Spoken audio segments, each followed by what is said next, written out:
Olá pessoal, espero que todos estejam bem. Meu nome é Erika Frau, sou PCNP de Filosofia e Sociologia na Diretoria de Ensino Campinas Oeste. E hoje a gente vai finalizar uma das etapas de formação da análise do material Currículo em Ação. Então vamos começar a nossa formação com esse vídeo das antigas aí do Zé e aí depois a gente conversa.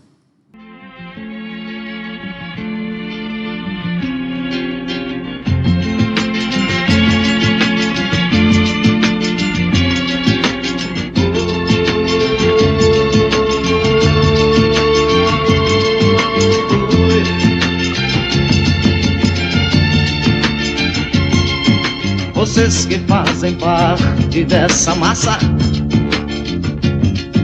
que passa nos projetos do futuro. É duro tanto ter que caminhar e dar muito mais do que receber,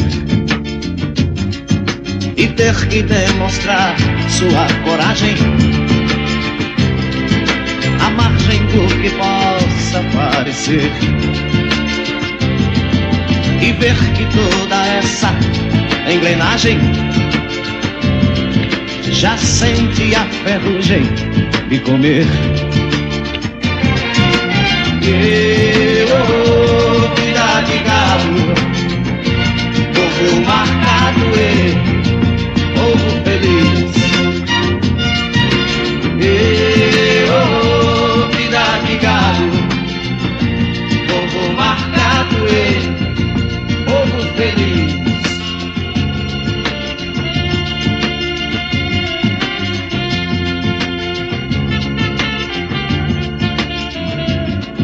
Lá fora faz um tempo confortável, a vigilância cuida do normal. Os automóveis ouvem a notícia, os homens a publicam no jornal e correm através da madrugada. A única velhice que chegou, demoram-se na beira da estrada e passam a contar o que sobrou. Vida de galo, povo marcado e povo feliz. Vida de galo, povo marcado e povo feliz.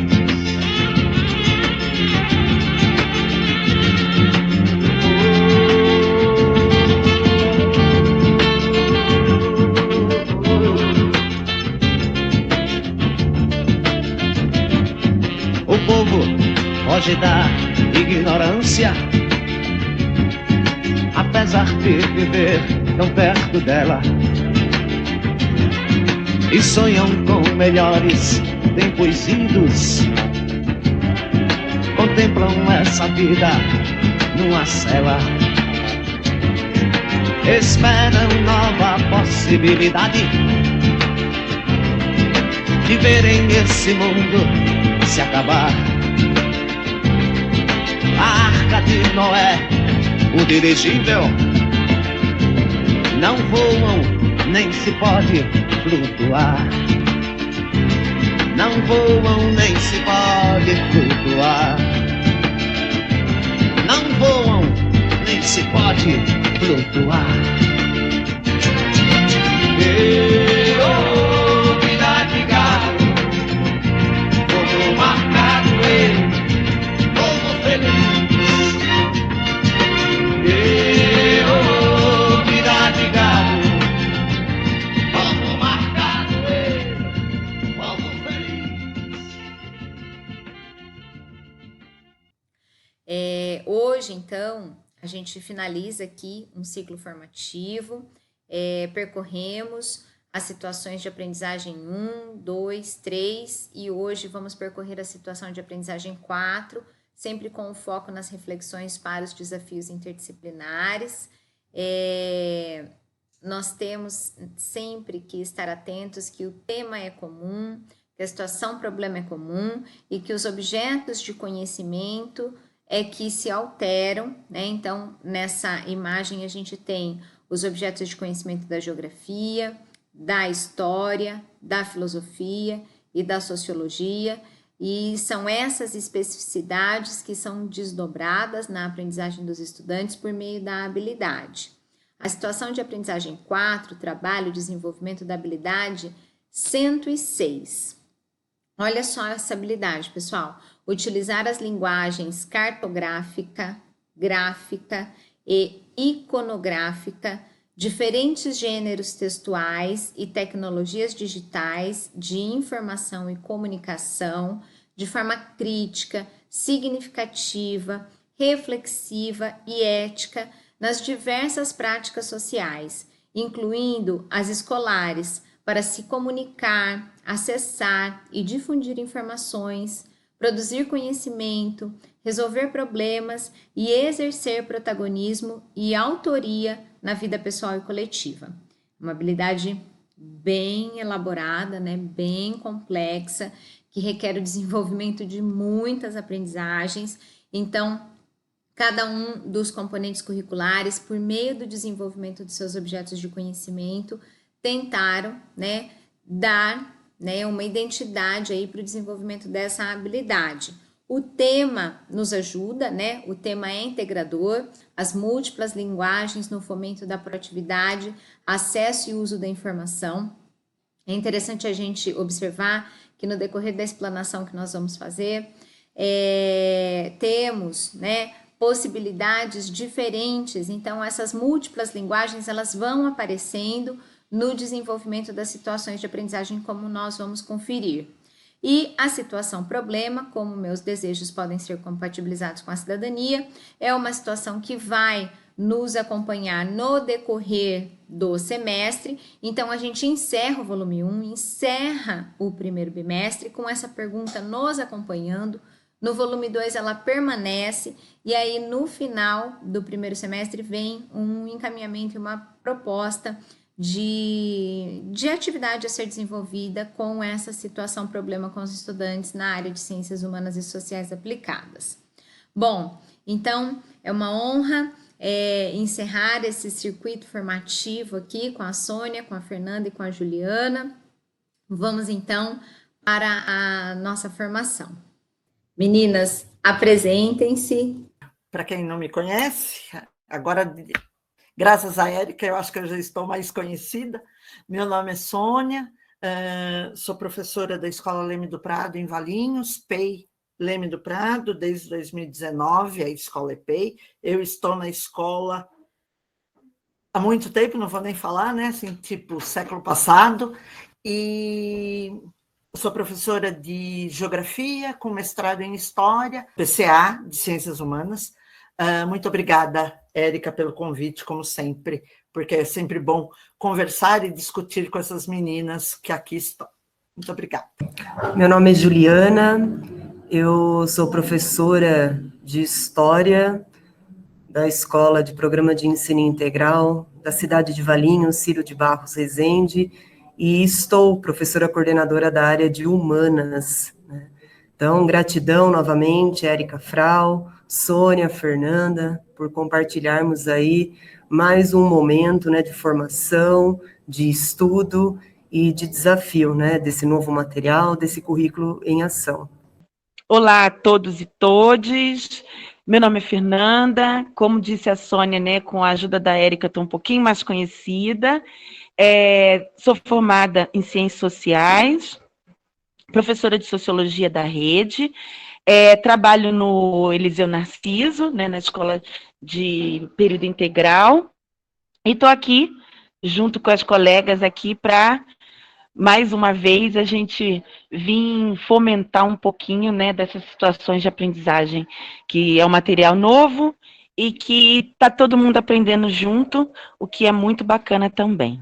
Obrigada, meninas. Bom, antes de passar a palavra para a Sônia, eu preciso formalizar aqui o agradecimento, mais uma vez, porque vocês toparam fazer, né, comigo, um estudo do volume 1, né, um estudo completo do volume 1, das 4 situações de aprendizagem. Hoje aqui a gente inicia o fim dessa jornada, né, da análise das situações de aprendizagem 4 do volume 1, e a intenção sempre, né, é o olhar voltado para as possibilidades do uso do material para fortalecer a relação ensino-aprendizagem. Então, a gente vai conversar um pouco, né, sobre as estruturas, de como estão as propostas da aprendizagem nas situações de aprendizagem, e vamos conversar sobre as conexões que estão propostas nos desafios interdisciplinares. Sônia, a palavra está com você, conta para a gente o tema, os objetos de conhecimento e tudo mais que está presente aí na geografia. Então, começando, né, o tema será múltiplas linguagens no fomento da proatividade, acesso e o uso da informação. A situação problema, como os meus desejos podem ser compatibilizados com a cidadania. Os objetos de conhecimento, técnicas da cartografia e geotecnologia e seu uso em diferentes fenômenos espaciais, as desigualdades regionais e sociais expressas pelo acesso à internet e redes sociais, mapas temáticos e análise de territórios. No primeiro momento dessa situação de aprendizagem, nós vamos ter análise de um texto e um vídeo, introduzindo o tema do sensoriamento remoto, né? Um tema tão importante para a geografia e para a cidadania, né? Porque muito a gente acaba descobrindo ou redescobrindo ou analisando a partir dessas informações do sensoriamento remoto. O texto foi produzido especificamente para esse momento, né, dessa situação de aprendizagem, e o vídeo que eles passam também sobre as técnicas de sensoriamento é uma aula do CMSP. Tá? Então, eu acho que é importante porque eles colocam um tema, né? Não sei se eu poderia dizer isso, mas um tema estrutural da geografia moderna, né? Da geografia contemporânea, que é a questão do georreferenciamento, do sensoriamento remoto, e também mostra como nós podemos usar vídeos e textos na nossa aula. Tá? No segundo, e já tem um desafio, eu não posso esquecer do desafio. Nesse momento, nós já temos um desafio interdisciplinar, né? Após ler o texto e assistir o vídeo, esse desafio vai unir geografia com história, trabalhando a atividade de rotação por estações, tá? Que nós já vimos em outros momentos, né, no componente curricular de história. Agora ele traz esse desafio trabalhando com cartografia nas diferentes sociedades. Eu acho que é importante, né? É um momento, por exemplo, de nós trabalharmos, além dos mapas apresentados nas situações de aprendizagem, o professor pode trazer outros mapas, tanto históricos quanto contemporâneos, para mostrar para montar essa atividade, né? Um mapa que eu gosto muito de trabalhar com os alunos é aquele mapa que fala o sul é o nosso norte. Né? Eu acho que é importante, é um mapa, embora venha de um artista, né? É uma obra de arte, mas eu acho que é importante trabalhar com isso com os nossos alunos, tá certo? Acho que é aí uma oportunidade.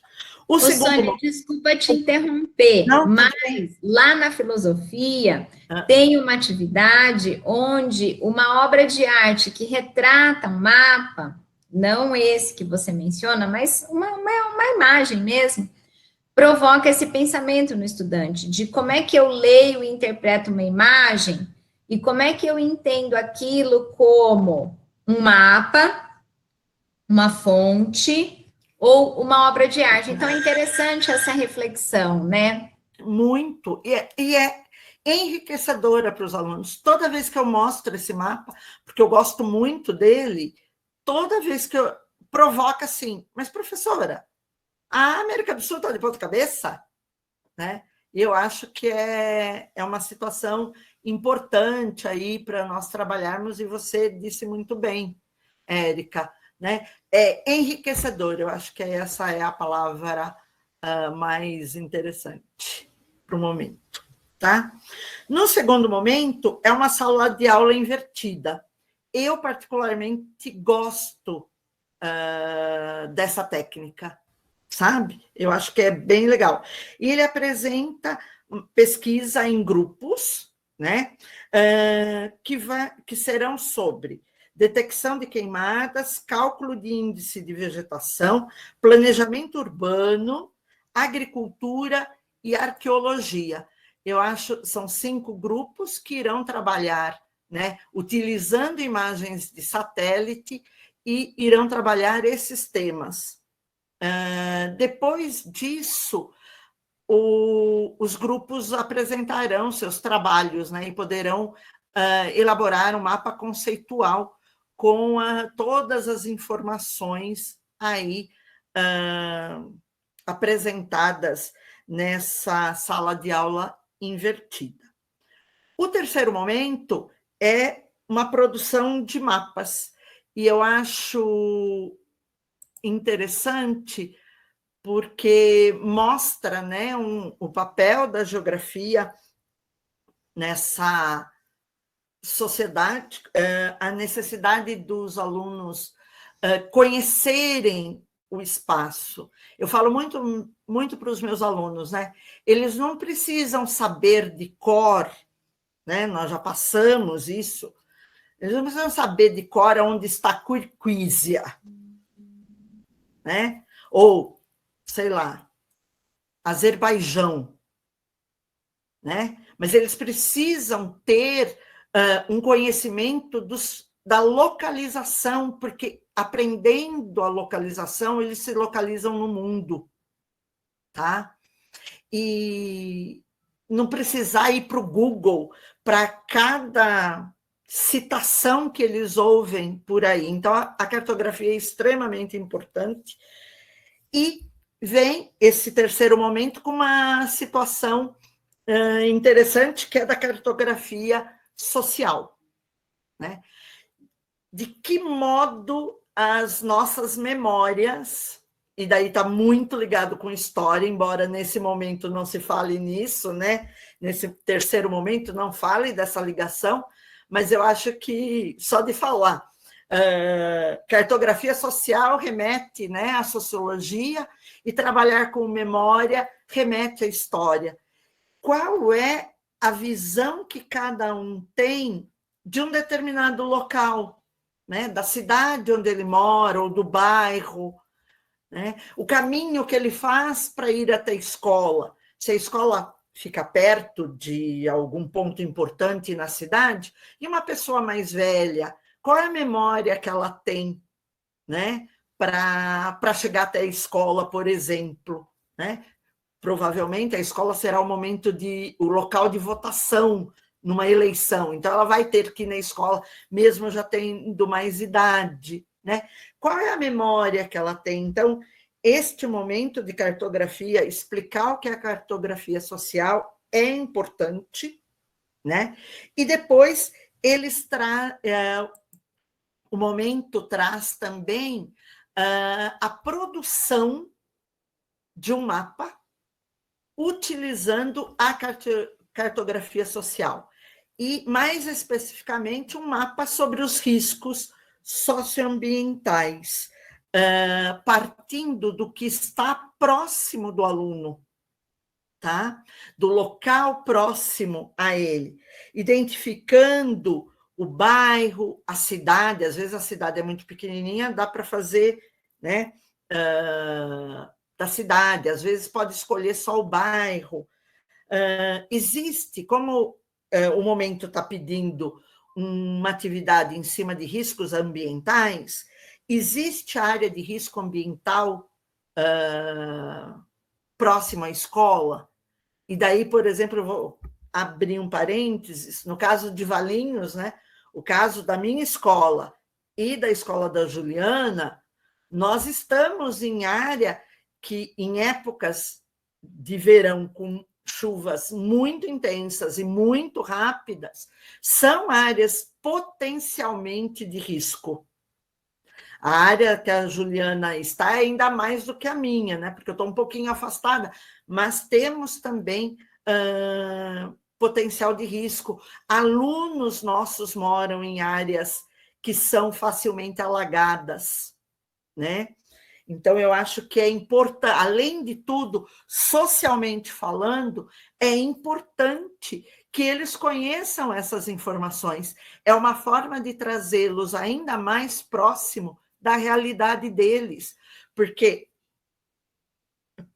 pelo amor de Deus, eu não estou diminuindo nenhum problema, mas às vezes você falar de um desastre que aconteceu longe dele, muitos alunos falam assim, mas, né? E quando a gente pode dar um exemplo muito próximo a ele, quando ele se sentir tocado por aquele problema, ele vai se sentir tocado também pelo problema do outro, porque é uma coisa que ele conhece. E se a gente preparar o nosso aluno para aquilo que ele conhece, ele está preparado para ser empático com aquilo que está longe dele, porque ele vai se sentir hermanado. E eu acho que isso é importante para os nossos alunos, né? Para o desenvolvimento aí do aluno na sua integralidade. E eu achei assim muito importante esse momento aqui, esse terceiro momento.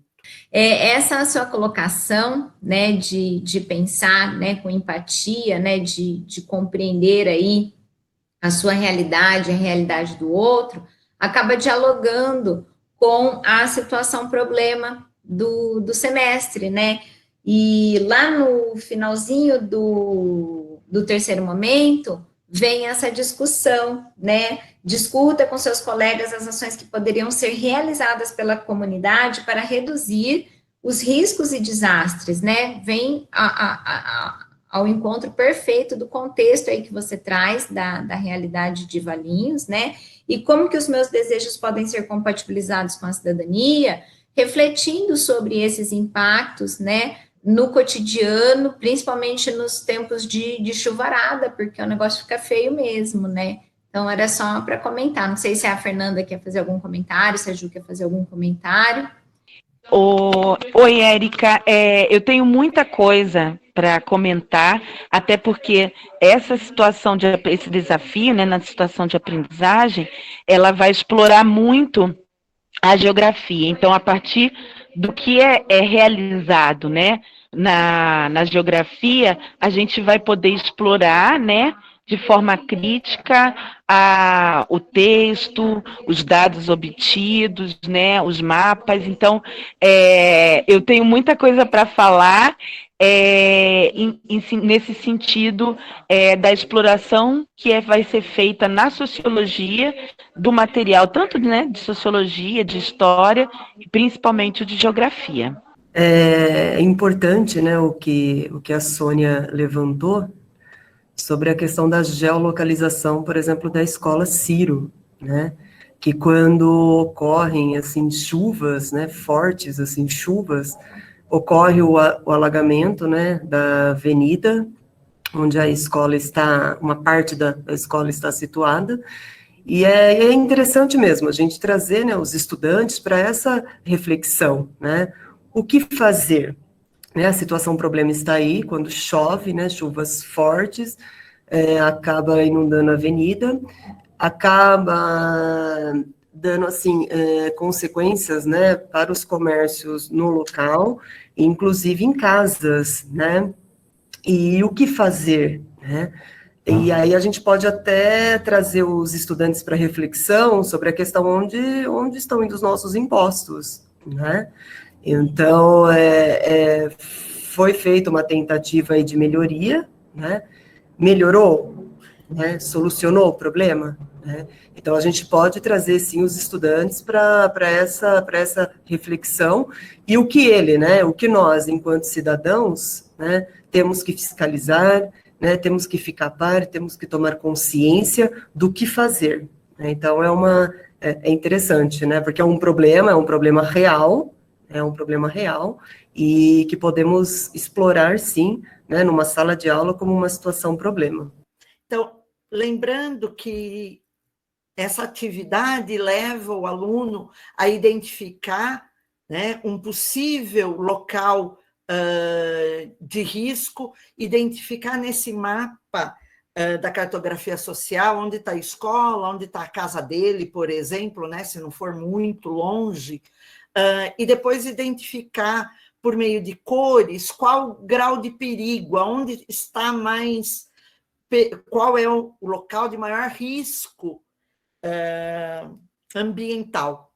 E terminando com uma discussão, né, que pode ser entre os alunos, se haveria alguma possibilidade da comunidade escolar auxiliar a combater os riscos de desastres ambientais. E daí, voltando lá à questão, né, como os meus desejos podem ser compatibilizados com a cidadania. E eu acho que é importante mesmo essa discussão e trazer o aluno para o seu protagonismo, né? O jovem é tão protagonista quando você possibilita a ele a participação, ele traz coisas que às vezes eu fico pensando, puxa vida, eu nunca ia pensar nisso, né? E eu acho que é uma possibilidade aí forte, é uma atividade muito interessante, um momento de aprendizagem muito importante. Passando para o quarto momento, existe daí análise de textos e mapas sobre a internet. Então, 2 mapas do IBGE, e depois de uma análise, lembrando que eu sempre falo para os meus alunos, mas aí sou eu, tá? Eu falo. Vamos fazer primeiro uma leitura do mapa. Vamos trabalhar a leitura do mapa, qual é a fonte, o que significa a cor, blá, blá, blá, blá. O isca-sachê. Depois disso, nós vamos analisar os 2 mapas, comparar os 2 mapas, porque daí eu acho que é mais profundo, né? Trazer o que o aluno entende, o que ele sabe além do mapa. Né? O mapa como um start. Ai, não gosto de falar em inglês, mas né, como um começo, tá? Para uma discussão que vai aprofundar. E é um tema que eles gostam, né? Quando a gente fala de internet, eles sempre têm alguma coisa para falar. E depois disso, vem um desafio, tá? Que daí, novamente, é com história, tá? Trabalhando um texto, a internet é um instrumento potencialmente democrático, potencialmente democrático.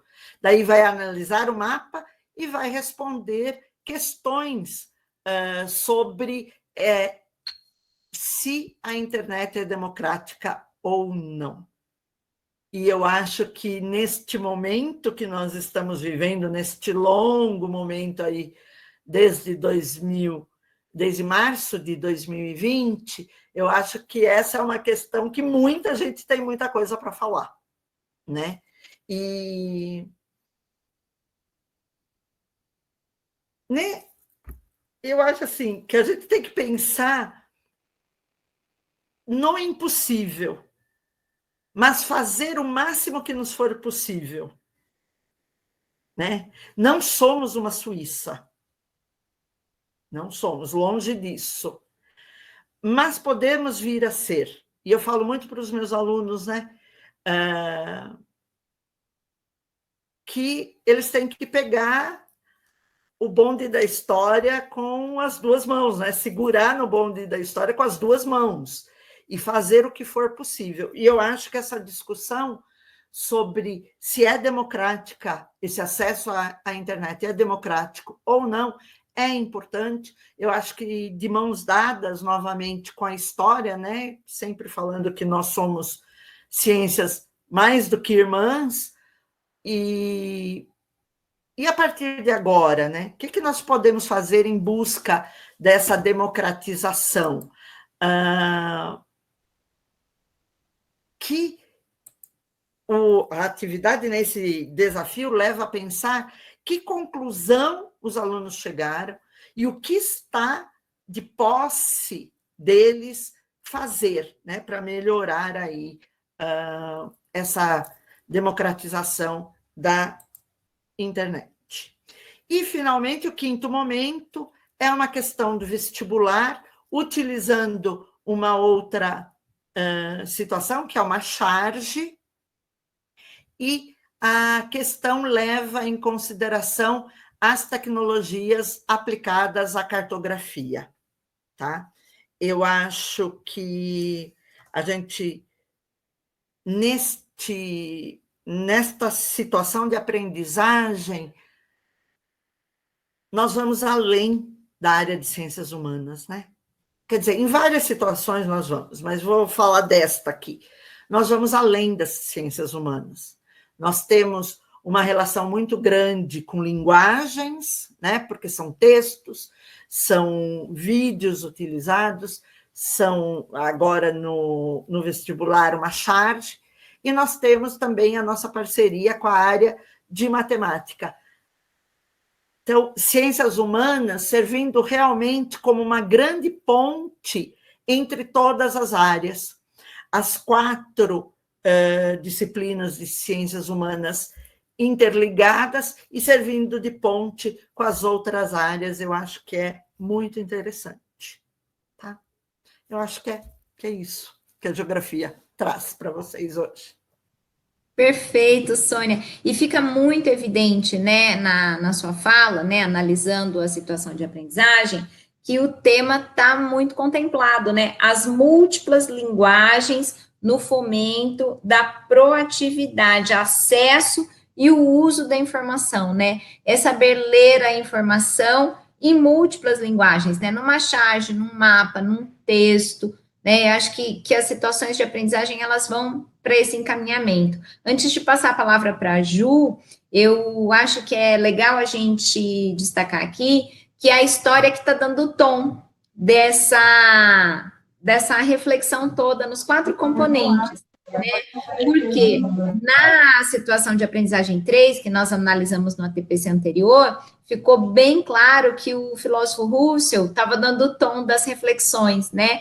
E aqui, hoje, na análise que a gente está fazendo da situação de aprendizagem 4, a gente vê que quem está dando o tom da história é a história, né?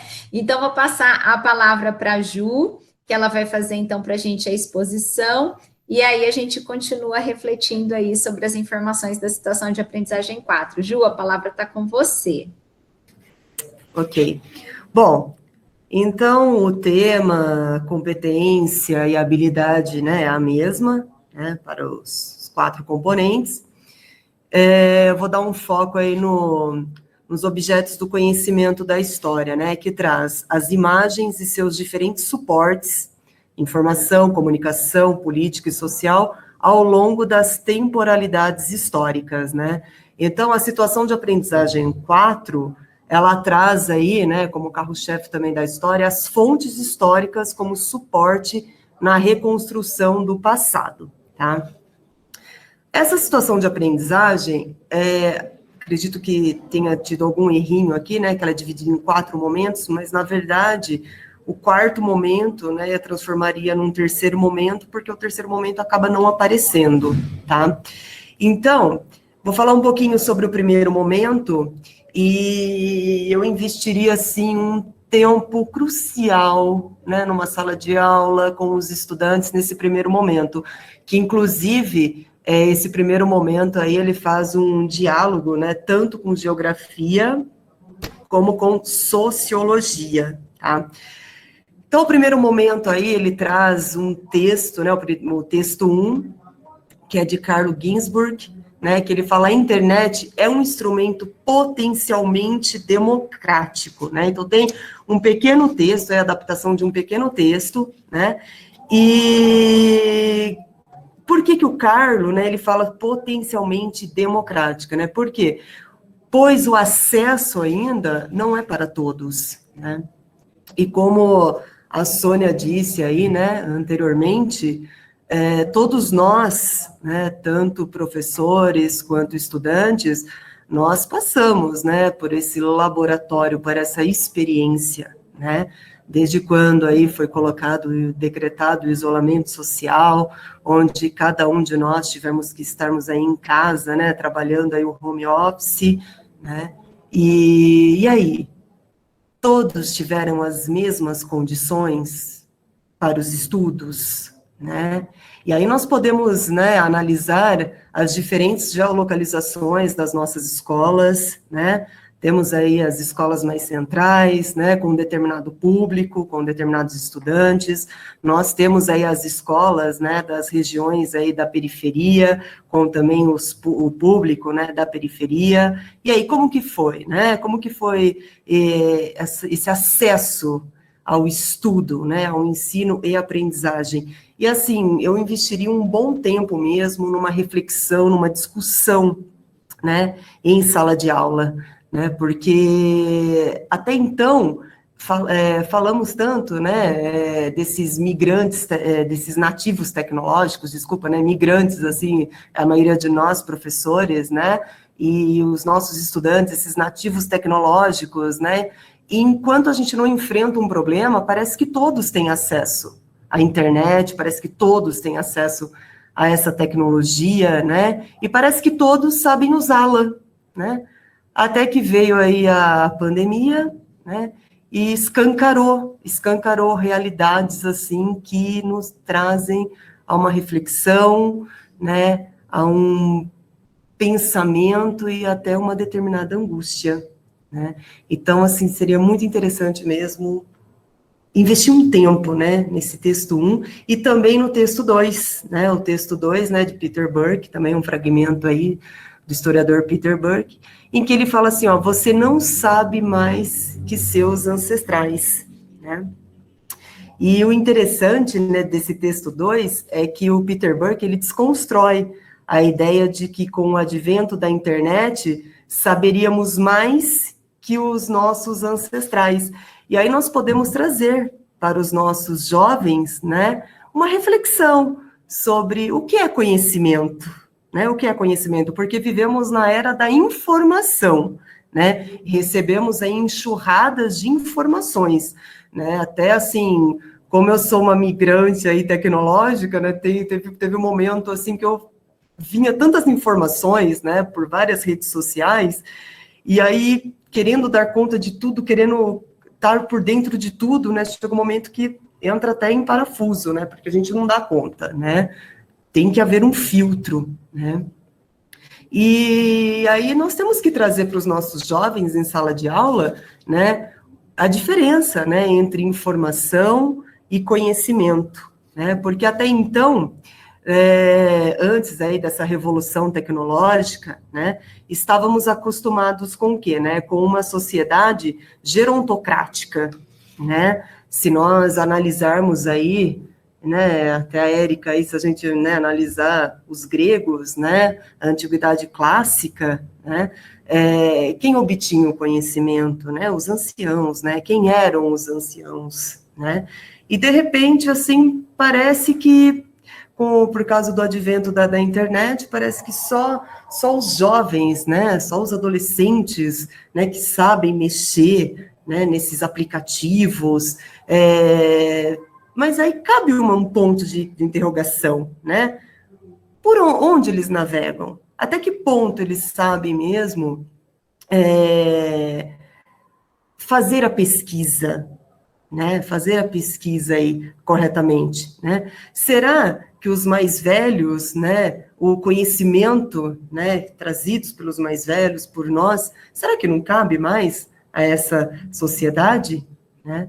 Então, nós podemos trazer aí, né, fazer uma grande reflexão, né, com os nossos estudantes, o que eles conhecem, o que eles sabem, né, por onde eles navegam, né, quais sites eles navegam, será que eles sabem usar a internet, por exemplo, usar a tecnologia para fazer um trabalho aí de pré-iniciação científica, né? Será que eles sabem fazer a pesquisas em sites aí confiáveis, né? Ou simplesmente eles abrem lá, né, o Google, fazem a pergunta e a primeira página, o primeiro site que aparece, eles entram, né? Será que eles conhecem, né, o Google Acadêmico, por exemplo? Né? Então, cabe nós aí, migrantes tecnológicos, né, fazer essa mediação, assim, desse recurso, né, tecnológico. Então, a internet, ela é uma das fontes, né, históricas para pesquisa, ela é, né, mas aí também ela não é a única, né, mas ela é. Só que nós, aí, professores, também temos que fazer essa mediação, né, então fazer indicação de sites, né, de sites confiáveis, né, de leituras, né, que realmente leve os nossos estudantes, né, a um conhecimento. E esse desafio... Ô, Ju, vou fazer um comentário aqui antes de você entrar no desafio, tá bom? Ok. Eu acho que é muito importante esse tempo que você aponta, né, da necessidade de reflexão, né? Lógico que a gente está falando aqui de algo que já aconteceu, né? Esse volume 1, ele é correspondente ao primeiro bimestre. Esse estudo nosso aqui sempre tem a intenção de ser útil para o futuro, né? Ano que vem é esse material que estará na mão dos nossos professores e estudantes. Eu acho que vale a pena a gente compartilhar aqui o seguinte, né? A estrutura, né, de acessos à internet e à tecnologia, ela gritou, né, com a chegada dessa terrível pandemia, né? Tanto é que políticas públicas, né, vamos falar da SEDUC, teve que se mobilizar, fez o programa de financiamento dos computadores para os professores, né, fez o compartilhamento de dados móveis, né, a partir ali do aplicativo do Centro de Mídias, para facilitar esses usos, distribuição de chips para professores, para estudantes, né, tudo isso para tentar minimizar esses impactos, né? Mas vamos falar aqui um pouco da gente, né? Nessas peripécias dessas gravações, dessas ATPCs, né, que nós tivemos, nós, né, usando recursos próprios, internet da nossa casa, tendo que se desdobrar, mesmo com o nosso equipamento, com a nossa internet, lidando com os desafios, muitas vezes, né, com uma frágil internet que chega para a gente, né, apresentando aí um monte de questões que dificultam o trabalho, né, até a gente chegar num ideal de qualidade que a gente deseja, às vezes a gente grava 1, 2, 3 vezes, então, assim, quando o produto final chega, né, que a gente tenta fazer com a maior qualidade possível, às vezes dá a entender que, não, ali não há problema. E há problema, sim, né? Há problema para fazer a aula, há problema para fazer cursos, há problema para fazer a gravação de ATPC. Então, só para deixar claro que é um desafio, sim, e que a gente tem que pensar e discutir isso, né? Acho que vale marcar isso aqui nessa conversa, nessa reflexão. Já vou devolver a palavra para você falar do desafio, Ju. Não sei se alguém quer comentar algo sobre isso antes da Ju avançar no desafio. Então, vamos lá. Bom, o desafio interdisciplinar, né, como eu já mencionei, porque ele aparece nesse primeiro momento, né, ele dialoga aí com geografia e sociologia, geografia usando como fonte aí, né, a análise dos dados do IBGE, e com sociologia uma fonte aí como um recurso aí de um texto, né, sobre os índices de desempenho na educação, né. E aí o desafio em história é o quê? É realizar uma reflexão, né, com os estudantes sobre todos os brasileiros têm as mesmas condições de acesso à internet, né? Então, a ideia, né, é que depois de ter feito aí uma análise, né, em história, em contexto 1, contexto 2, de fazer essa provocação mesmo de pensamento, de reflexão, né, da nossa realidade, juntamente aí com os outros componentes curriculares, aí dando também, né, esse suporte, haver, assim, esse diálogo, né. Essa atividade, ela pode ser, assim, em primeiro momento, escrita, né, e depois a gente ter aí a discussão compartilhada, né, em sala de aula, né, e para a gente que haja, assim, um momento de interação, né, inclusive os estudantes até relatando, né, não só os estudantes, como nós também, professores, relatando, né, a nossa experiência nesse momento aí, que mais do que nunca a gente precisou dessa internet, desse acesso, e como foi a experiência para cada um. Bom, o segundo momento, né, o segundo momento, ele não é um desafio aqui, né, propriamente dito, pela história, mas aparece aí um diálogo com a geografia, né, que é a estação aí por rotação. Então, ele é dividido aí, etapa 1, né, que é a leitura de texto e análise cartográfica, né, a cartografia para a compreensão das sociedades ao longo do tempo, né, dividido em parte 1 e parte 2, e aí ele traz também, né, como fonte, né, algumas fontes, né, que é a cartografia, né, já mencionada anteriormente pela professora Sônia, né. Então, nós temos, né, a fonte 1, a fonte 2, a fonte 3, 4, né, e 5, né, os mapas, né, como aí uma representatividade de mundo, né, para a época. E eu acho, assim, muito interessante, né, do que, né, fazer essa análise, né, dessas imagens cartográficas ao longo da história, né, então é interessante aí nós entendermos, né, qual era o ideário, né, de mundo, né, de diferentes períodos históricos, né, por quê? Porque nós temos aí que levar em consideração, né, nessa representação cartográfica, os interesses econômicos e políticos da época, né? Então, por que em um determinado momento histórico, né, aparece o continente europeu no centro, né, nessa representação cartográfica, né? Qual era o ideário de mundo da época, né? Qual era o pensamento, né, espalhado aí na época? E uma coisa interessante, né, que eu acho também, assim, quando a gente traz umas reflexões assim, né, o termo, né, não sei se eu vou ser muito assim, isso já não usa mais, mas enfim, usou-se muito na minha época, você precisa dar um norte, né, para sua vida, né, por que um norte, né, por quê, né, Sônia, não sei se se você já usou, já escutou muito isso, né? Você precisa dar um norte, como se fosse o quê? O norte, né? É o caminho certo, né? E no continente americano aqui, né? Qual país, né? Está localizado ao norte, né? Então, eu acho interessante, assim, a cartografia também sendo utilizada aí como uma afirmação, né? De ideário, né? Para ser seguido, né? Então, uma tentativa, né, de ideário a ser seguido. E nesse momento Hoje, também... exatamente, desculpa te interromper, exatamente a imagem que a Sônia menciona no começo, né, daquela obra de arte intitulada O Sul é Meu Norte, né? É esse questionamento, essa reflexão que você traz aí, muito, muito bacana, a gente alertar, né, formar os nossos jovens a pensar e questionar e refletir sobre esse forte ideal, né? Exatamente, até trazendo para um contexto de atualidades, né? Então, né, o que está acontecendo, né, essas intervenções políticas, né, que estão sendo realizadas, né, no mundo, né, reflexo ainda de um momento aí do período de Guerra Fria, né? Então, assim, são nas palavras, são nas frases, né, que vão enraizando, né, cada vez mais, assim, um modelo, né, uma tentativa de modelo a ser seguido, né? Bom, nesse mesmo momento, daí a sugestão, né, que os estudantes sejam divididos aí em grupos, né, para analisar aí essas 5 diferentes representações cartográficas, tá?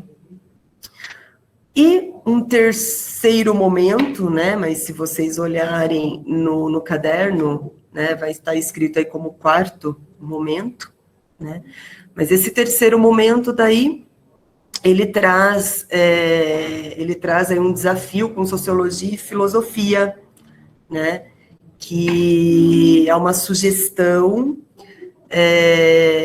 da realização de um podcast, né, então, usar aí, né, como recurso aí uma ferramenta tecnológica, né, como uma metodologia de ensino e aprendizagem, né. E qual que é o tema, né, como sugestão desse podcast, né? O acesso e o uso da informação para a construção do conhecimento. O que isso significa, né?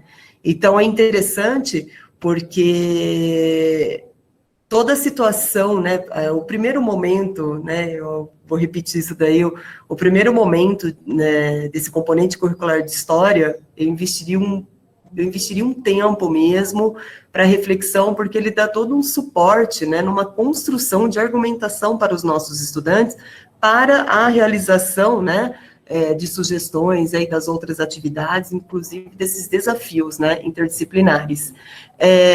Então, o desafio aí com sociologia e filosofia, levando em consideração, né, a média de leitura, né, e a importância da internet aí em pesquisas, né, lembrando, né, nós professores aí fazendo essa mediação, né, em sites, né, aí, né, que sejam confiáveis, né, porque os nossos estudantes, eles precisam disso, né, dessa orientação, né, porque sabemos, né, nem tudo, né, o que é veiculado na internet é confiável, né. Claro, a gente vive aí a onda da fake news, só que lembrando, né, a fake news não é algo nosso, né, a fake news já é utilizada há tempos, né. E então é interessante apresentar, por exemplo, né, aproveitar esse contexto, esse momento, apresentar para os nossos estudantes, né, o Google Acadêmico, né, ensiná-los aí, né, já introduzi-los aí, né, numa pesquisa, né, de uma pré-iniciação científica, né, fazer aí trabalhos, né, para que dá, assim, um subsídio, já prepará-los aí, né, para uma carreira aí acadêmica, né.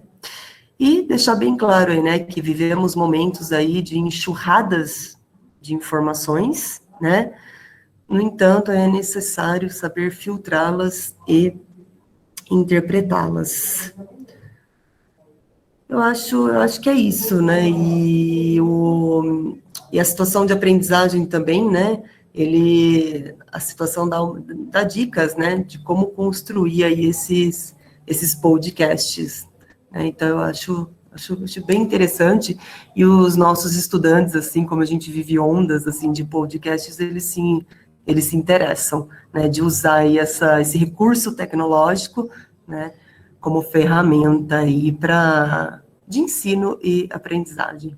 Então, conversando um pouquinho agora sobre a situação de aprendizagem em filosofia, o tema é o mesmo, né? As múltiplas linguagens no fomento da proatividade, acesso e uso da informação, e o objeto de conhecimento de filosofia traz a reflexão ética, as diferenças conceituais, as visões de mundo entre filósofos de diferentes contextos e tempos históricos. No primeiro momento da citação de filosofia, vem a informação para o estudante de que nós vamos conversar sobre essas múltiplas linguagens e pensando isso no acesso ao uso da informação. A situação começa com uma frase que vai provocar pensamentos do estudante. Tanto o excesso quanto a falta são negativos. Nessa frase, o estudante, então, vai precisar desenvolver uma reflexão ética e já estar atento a pensar a situação, problema do semestre, como os meus desejos podem ser compatibilizados com a cidadania. Quando ele faz a análise, né, da frase, né, primeiro, leia atentamente a frase, segundo, né, converse com seus colegas e registre no caderno o que você entende por tanto o excesso quanto a falta são negativos, ele está chamando a atenção para o estudante a refletir sobre a obra Ética Nicômaco, de Aristóteles, e aí o professor vai ter uma oportunidade de refletir com os estudantes a questão das virtudes e dos vícios, que vão dar um encaminhamento aí para as discussões sobre a ética, que é o carro-chefe aí da filosofia nessa situação de aprendizagem. Então, a ética, ela vai permear as reflexões dentro, então, dessas múltiplas linguagens que a gente vai explorar. No segundo momento, vem uma informação e já recai sobre o desafio interdisciplinar. Nesse segundo momento, são apresentadas informações bem rápidas sobre Aristóteles, que é um filósofo da tradição ocidental, e mais Maquiavel e Kant, que também são da tradição da filosofia ocidental. E o estudante, no desafio, ele vai ao mapa ali, e ele precisa identificar, localizar a informação no mapa. Olha, a proposta está assim: vamos ver como estão os seus conhecimentos cartográficos. Então, resgatando os estudos realizados até o momento, né, e considerando tudo que ele já viu de geografia na vida escolar, é solicitado, então, que ele diga, né, em qual continente esses pensadores, né, o Maquiavel, o Kant e o Aristóteles estavam, e identificar e circular no mapa, né, que é localizar a informação no mapa, de que país corresponde Aristóteles, Maquiavel e Kant. Então, para que eles localizem a Grécia, a Itália e a Alemanha no mapa, para a gente ver o quanto que a gente detém, né, o conhecimento e refletir sobre, né, essas localizações aí. Na continuidade, vem uma provocação falando sobre Ocidente e Oriente, né? Então, faz um resgate, uma retomada do que foi estudado no 9º ano do ensino fundamental e traz aí um recorte de texto que já foi trabalhado nesse ano, para que os estudantes reflitam sobre essa divisão, né? Ocidente, Oriente. Logo na sequência, o que acontece? Vem uma provocação trazendo para o estudante as perguntas relacionadas a outras filosofias, porque na tradição filosófica a gente estuda muito a filosofia ocidental, mas a gente sabe que ela não é a única filosofia, né? Então, a gente aqui no material provoca pesquisas, né, sobre a filosofia oriental, a filosofia africana, a filosofia latino-americana, né, se existe, né, produções filosóficas outras, e para o estudante pesquisar. Aqui a gente, né, quando olha para tudo isso, traz para o estudante um vídeo, né, meio que de sensibilização, para que ele comece a pensar. Então, é um vídeo de filosofia africana, um vídeo bem interessante, cardiografia do pensamento, que vai mostrar um pouquinho para os jovens de uma outra filosofia que eles não estão tão acostumados a estudar. E aí, a partir disso, eles são mobilizados a fazer uma pesquisa onde eles precisam encontrar as reflexões éticas, ou seja, pensadores que discutiram a ética no Oriente, na África e na América Latina. Então, o que o estudante vai precisar fazer é citar pelo menos um filósofo que abordou a ética e os seus pensamentos em diferentes territórios e épocas que eles viveram, né? Aqui na sequência, Sônia, estou até projetando a imagem para a gente discutir, vem a obra de arte com a pergunta, né, para o estudante pensar quais hipóteses podem ser levantadas a partir de uma observação de imagem e como que você classifica uma imagem. Ela é um mapa, é uma obra de arte? Então, essa reflexão das múltiplas linguagens, né, e entender isso e saber analisar, saber investigar, é o que vem na proposta. Na sequência, tem um quadro para saber mais, que traz uma provocação, perguntando para o menino se ele se considera ocidental. E aí tem uma reportagem bem interessante que diz que grande parte do mundo considera que o Brasil não faz parte do Ocidente. Então, é uma provocação de pensamento para o estudante dar continuidade. Meninas, tudo bem? Querem fazer algum comentário? Interessante mesmo essa questão se o Brasil é ocidental ou não, ou essa condição, né, meio que nós internalizamos isso de que nós somos ocidentais e os outros são os outros, né? E daí eu acho que a gente pode levar a questão também para pensar nessa identidade latino-americana, né? Eu acho que é importante o nosso aluno começar a se ver enquanto latino, porque nós somos latinos, né? Nós somos. Viramos as costas, né? Isso é uma frase tão batida, mas a gente virou as costas para a América Latina, né? E eu acho que está na hora dos nossos alunos se identificarem, e eu acho que isso é importante, podendo utilizar realmente a questão da arte, né? Na arte fica mais fácil de se perceberem enquanto latinos também. Daí, olha lá, mais uma ponte que nós estamos construindo. Tá bom? Era isso. Maravilha, Sônia, muito bom. É exatamente isso, né? É pensar em que momento, em que ponto que a gente se distancia tanto, né, dessa latinidade, né? Não sei nem se é essa palavra, mas para a gente pensar, né? Porque é um ponto de partida que a gente se distancia tanto da nossa realidade, né? Enquanto território, enquanto América Latina, enquanto povo latino, né? E isso precisa ser desconstruído, pensado, refletido, né? E entender que as outras filosofias, né? E aí é que a gente já vai entrando até para uma discussão de um movimento bem decolonial, né? Porque há produção de filosofia no Brasil, há produção de filosofia indígena, há produção de filosofia latino-americana, e a gente precisa, né, entender que ela tem o seu valor e o seu significado a partir do seu contexto, do seu território, da sua realidade, né?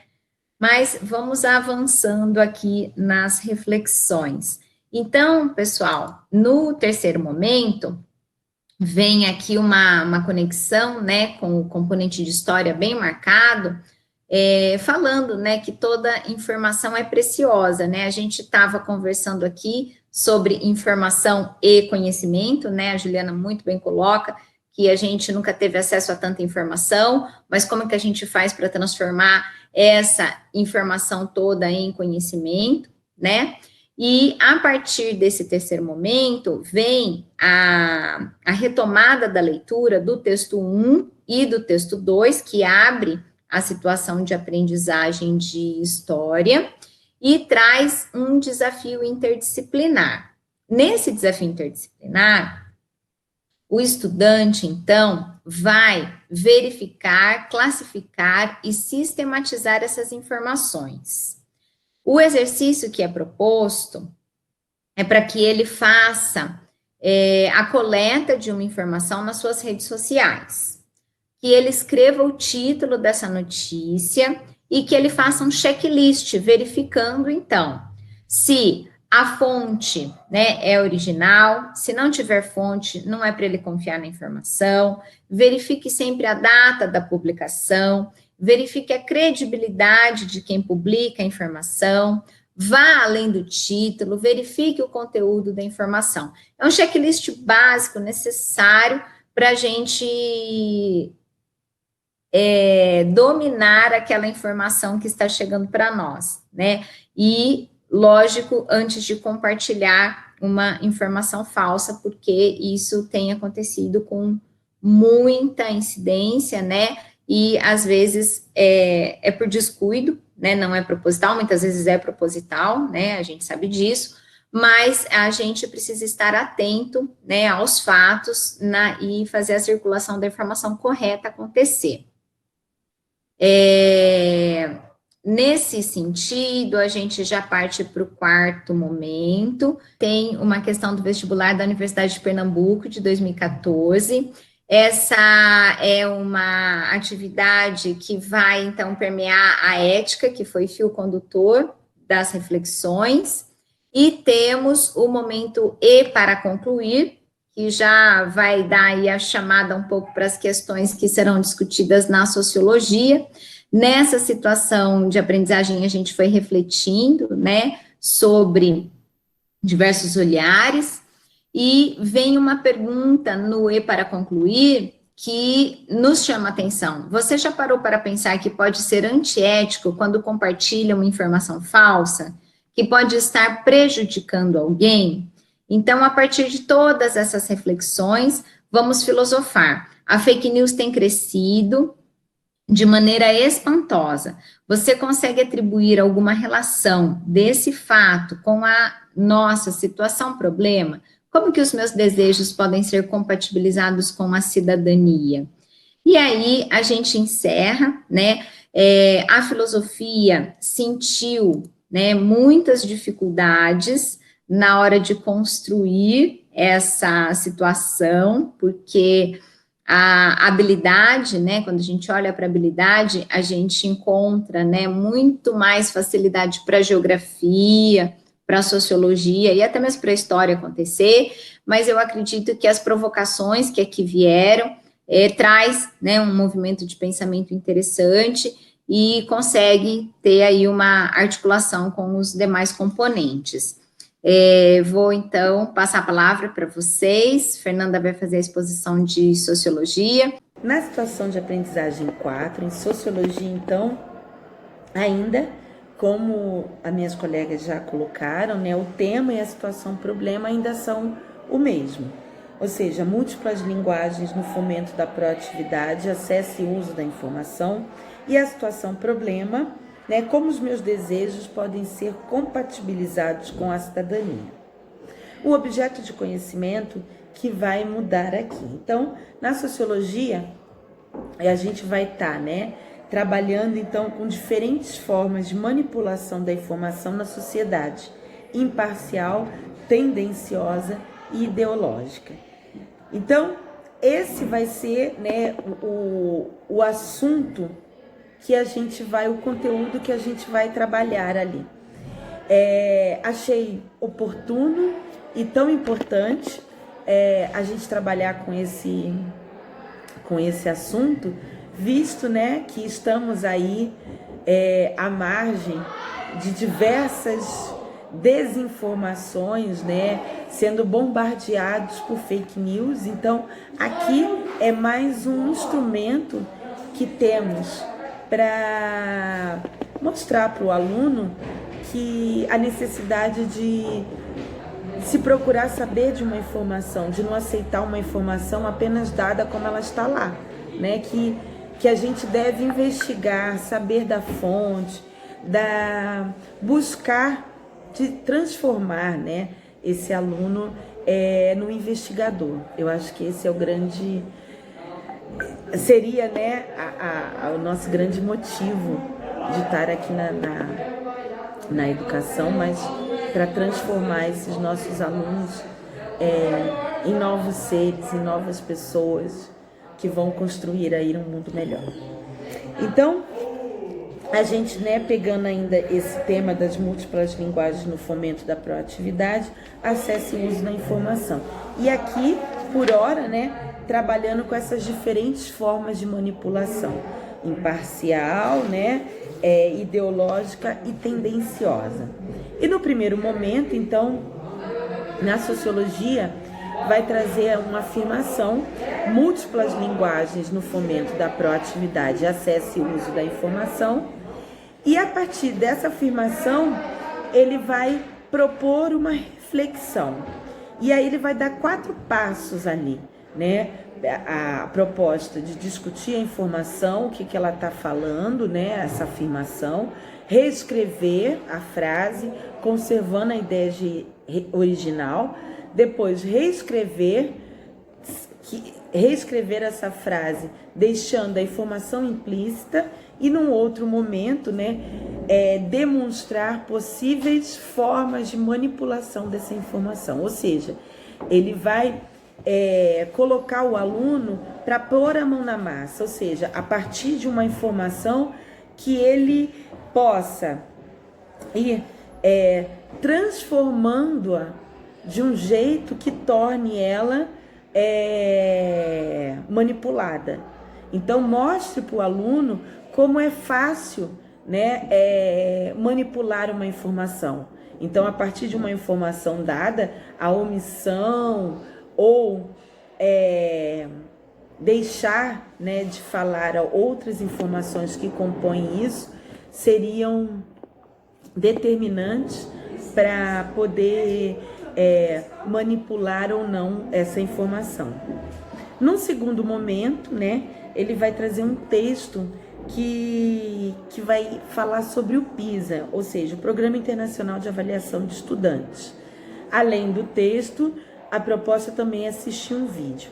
A partir, né, desses dois, do vídeo e do texto, 5 perguntinhas vão estar ali explorando junto ao aluno sobre o que é o PISA, né, da importância do PISA, vão estar coletando ou deixando o aluno localizar as informações, né, contidas tanto no vídeo quanto no texto, e a partir dali que ele possa falar sobre o assunto. Por que ele traz no segundo momento o texto e o vídeo? Porque no terceiro momento a proposta é que se explore, né, um gráfico. Acho que a Érica até vai colocar aqui o gráfico para vocês, mas o terceiro momento vai se explorar o gráfico, e o gráfico vai falar sobre o PISA. Então, acredito que esse momento aqui foram momentos trazidos, né, para cá, para desenvolver ou para informar o aluno sobre o que é esse Programa Internacional de Avaliação de Estudantes.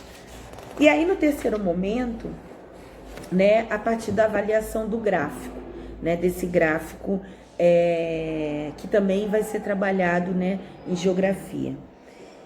E aí o terceiro momento já é o desafio interdisciplinar, que é onde ele vai conversar primeiro com geografia, né? Então, lá em geografia vai ter uma proposta de construção de um gráfico, né? De construção de mapa. Então, a partir, né, dessa do aprender, né, a produzir um mapa, a proposta é que eles possam procurar, né, ali, naquilo que foi desenvolvido, né, no terceiro momento em geografia, para que eles possam procurar ali as informações que são necessárias para que eles possam analisar esse gráfico, tá? O que eu acho bem bacana da gente falar com gráfico, até foi uma coisa que a Sônia falou, aqui a gente pode explorar um pouquinho mais com matemática, da necessidade, né, de mostrar para eles que as ciências humanas não é aquela disciplina que você procura quando você não quer estudar matemática, que a matemática ela está, né, dentro de todas as disciplinas, e que sem matemática, né, não teria as demais disciplinas. Então, acho que é muito importante a gente fazer esse apontamento. Apesar, né, da análise aqui, apesar da análise que a gente está realizando aqui do gráfico, ela não peça, né, nenhuma habilidade, né, da matemática, apenas das ciências humanas, mas que eles possam fazer essa relação, né, da matemática com as ciências humanas. Eu acho muito importante. E para olhar esse gráfico, além, né, do trabalho com matemática, do trabalho com geografia, eu acho que para a gente começar a desenvolver essa situação de aprendizagem 4, vai ser importantíssimo a gente desenvolver aquele olhar sociológico no aluno, que é, né, um grande objetivo da sociologia. A gente não tenta passar tudo, até porque é impossível. A gente molha o dedinho dele ali, né, naquele oceano. E a gente propõe ao aluno, né, a sociologia propõe ao aluno esse desenvolvimento do olhar sociológico, né, fundamentado onde? Em 2 princípios básicos, né, da sociologia, que é a desnaturalização e o estranhamento da realidade.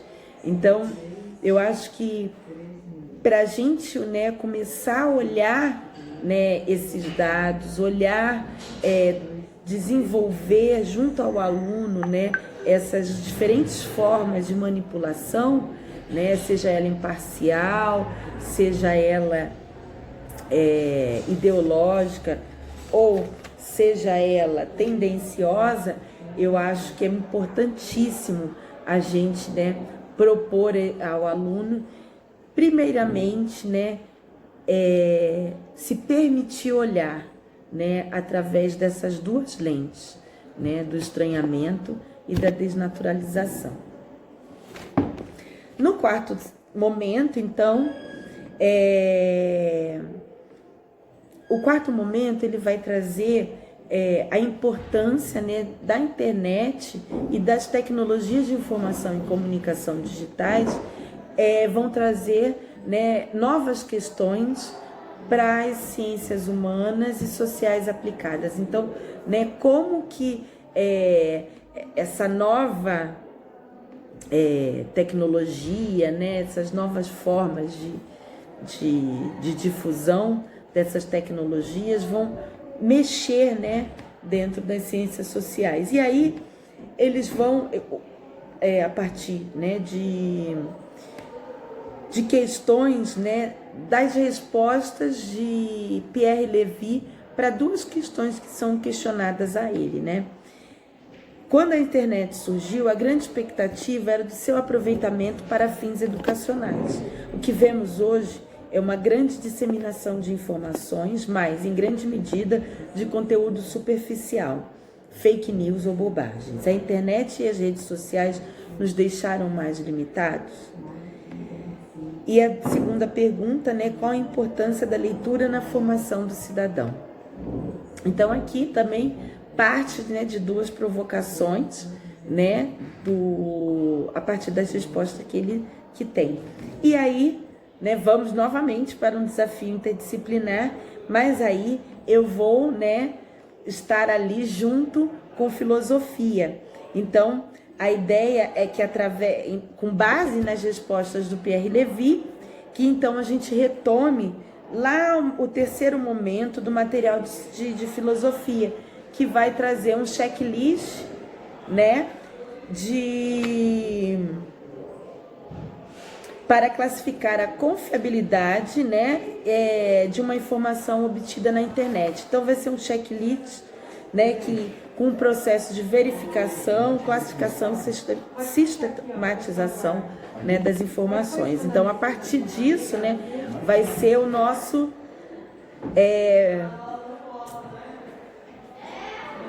princípio, né?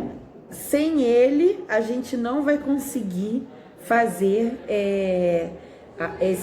esse trabalho, desenvolver esse trabalho. Então, sem esse checklist, a gente não vai conseguir avançar, porque ele vai ser primordial para que a gente mostre para o aluno a necessidade, né, que ele faça esse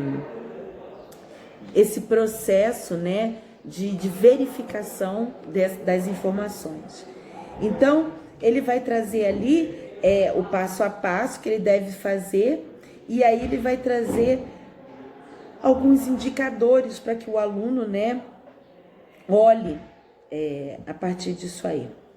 Então, 4 dados importantes do PISA para pensar a educação brasileira. PISA 2018, volta a avançar. Brasil precisa investir na profissionalização e no prestígio da carreira dos professores. PISA 2018, como os resultados podem contribuir para a melhora da educação no Brasil. E aí a nota noticiosa a seguir foi livremente inspirada em uma notícia sobre o desenvolvimento dos estudantes em 2018. Então ele traz também, né, uma outra notícia para que o aluno possa, a partir dali, né, chegar no seu objetivo. E aí, depois dessa análise, né, depois desse passo a passo, é que o aluno retome o material de história, né? Então ele vai lá olhar o texto no material de história, que vai trazer a internet. No texto 1, a internet é um instrumento potencialmente democrático, e a partir disso aí, ele elaborar um texto dissertativo, argumentativo. Por quê, né? Acredito que seja a necessidade desse texto dissertativo, argumentativo, até porque, diante, né, desse desenvolvimento, desse processo, né, de verificação, para a gente, né, estimular o aluno, então, a utilizar esses dados que ele vai, né, embasar para desenvolver esse processo de verificação, tá? E no momento final, ele pede para fazer uma atividade em grupo. Então, né, dentro do momento que a gente está passando aqui, a gente pode adaptar isso para que ela não seja feita em grupo, mas que seja possível, né, que cada um, né, a ideia aqui é a produção de um infográfico. Então, a construção desse infográfico dá até para se fazer de maneira virtual. Então, cada aluno vai ali e constrói um pouquinho. E aí ele tem, né, um infográfico, né, que traga alguns critérios que devam ser, né, colocados ali naquele infográfico. Então, a imparcialidade, objetividade, assertividade, clareza, coerência e ordem lógica, tá? E após né, esse trabalho em grupo, a proposta é que o aluno faça um teste do Enem, tá? Então vai estar lá de olho do teste, vai trazer uma tirinha do Enem. Bom, é isso a minha contribuição. Espero que esteja tudo aqui. Então, nossa, Fernanda, muito importante as colocações que você traz em sociologia, muito pertinentes, extremamente necessárias, e essas relações todas, né, que o material de sociologia traz para a gente, elas enriquecem, né, as reflexões, e eu só tenho a agradecer, então, essa participação, esse estudo, essa análise que nós, né, nos prontificamos aqui a fazer. Queria pedir aí a palavra da Sônia, da Juliana, sobre esse encerramento aqui desse nosso estudo conjunto. Espero que a gente possa, num momento não tão distante, nos reunirmos, né, presencialmente, para a gente experimentar essas práticas todas e tudo mais. Meninas, a palavra está com vocês. Bom, eu vou encerrando a minha participação, agradecendo, assim, de coração mesmo, a Érica pela confiança, né, e por nos chamar para integrarmos esse grupo que foi tão interessante para mim, que trouxe novos conhecimentos e que me fez parar para pensar não só no material, mas pensar também na prática, né? Como colocar isso em prática? Eu acho que, às vezes, o professor, e eu tenho batido isso em todos os nossos encontros, o professor, quando ele pensa sozinho, fica um pouco mais difícil para ele. Não que ele não consiga, não é isso, mas fica um pouco mais difícil. E no mundo com tantas dificuldades, eu acho que atitudes como essa, né, de sentar e discutir e tentar olhar novos caminhos juntos, facilita muito a nossa vida. Então, muito obrigada mesmo, Érica, obrigada, meninas, por mais essa experiência. Espero encontrar vocês realmente no pessoal, né, para podermos olhar olho no olho pessoalmente. Eu acho que isso é uma das coisas que a gente tem sentido falta, mas que Oxalá nos permita que isso não demore muito tempo. Tá bom? Um forte abraço. Muito obrigada, Érica. Obrigada, Juliana, Fernanda. Um beijo no coração de todos. Chegamos, né, ao final aí dessa proposta, né, colocada aí pela nossa PCNP, Érica Frau. Gratidão pelo convite, gratidão aí pela confiança. Foi um prazer também, né, conhecer a Sônia, né, conhecer a Fernanda, e foram momentos, assim, que nos reunimos, né, embora, né, cada uma aí no seu local, né, sem ter esse contato, né, esse contato carnal, né, que é muito melhor o olho no olho, mas enfim, essa questão pandêmica, né, nós tivemos que usar como recurso, né, esse encontro, né, esse encontro distante aí, né, essa tecnologia, né, como suporte de um encontro, né, mas cada um, né, em localidades diferentes. Foram 4 momentos, assim, muito especial. Gratidão, Frau, né, às vezes, assim, minha potência de agir estava lá embaixo, né, por causa dos momentos que tivemos que enfrentar e que ainda estamos enfrentando, e foi muito bom, né, me encontrar virtualmente com vocês, né, e fazermos, né, essa análise desses desafios, né, desse novo currículo, né, desse novo ensino médio, dessa nova proposta. Então, gratidão, né, e um até breve, né, um até breve aí, mas no presencial. Quero muito, assim, né, olho no olho com vocês, tomar um café, né, e trocar aí uma prosa. Gratidão. Eu também só tenho a agradecer a cada uma de vocês, agradecer o convite da Érica, agradecer a aprendizagem que eu tive com a Sônia, com a Ju, com a Érica, e estou pronta para outra.